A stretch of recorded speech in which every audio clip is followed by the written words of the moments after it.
You listen in the market when you go down there now, people shouting out their words. That's the sound of history. Welcome to Europe's largest indoor market. Of course, it's Kirkgate Market in Leeds. It's such a beautiful thing, particularly after the renovation just over a century ago, that made it into an architectural gem, even though the council tried to get rid of it in the late 1980s. They weren't able to because people wanted to keep it. It's that valuable to people. They care about the market. And they'll keep caring about the market. It really is the heart of the city, isn't it, Chris? It absolutely is, and it has been for generations.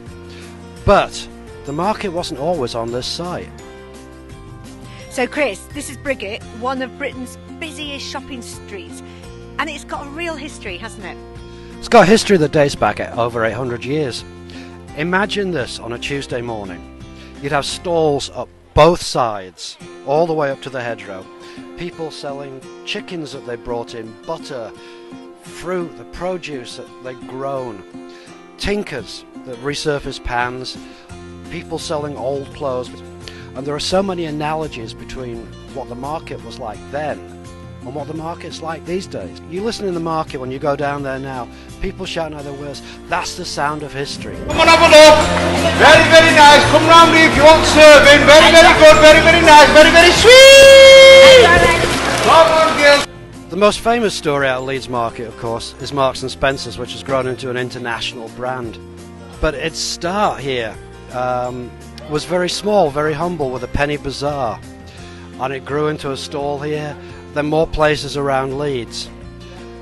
Everyone knows the M&S story, but it really started with an itinerant peddler who had an idea just to stay at home, be in one place and have a penny bazaar, which was handily down in the outdoor market.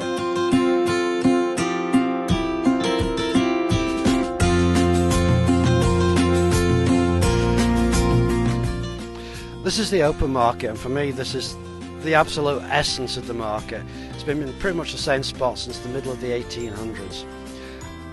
And there used to be a bunch of characters here. There was a guy called P. Ned who sold pies, and an entertainer called the King of Ashanti who dressed up and had a bodyguard with him.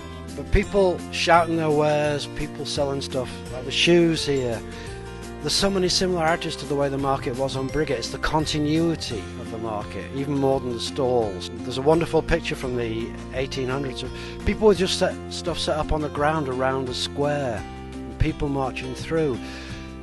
This was what the market really was. Now, of course, Chris, the market reflects the changing population of the city, doesn't it? It does, not just in the faces of the traders, but also in the goods on offer. I mean, behind us we have various hot peppers, yams, plantains. That's a perfect reflection of the way Leeds has changed in the last several decades. This is Manjeet from Manjeet's Kitchen. Whenever you go to a new place, the first thing you check out is the market. Why? Well, it's like the heart of a city. It's just a nice place where people just get together and have a nice time, really.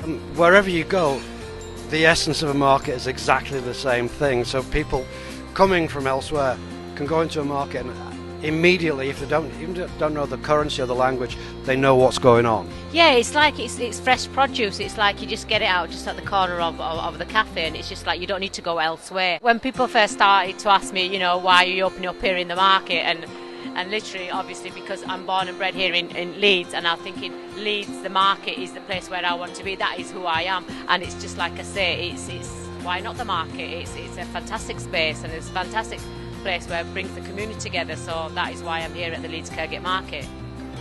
And at Leeds Shopping Centre is just a market by another name, really. And of course, as we can see here, history sometimes comes full circle.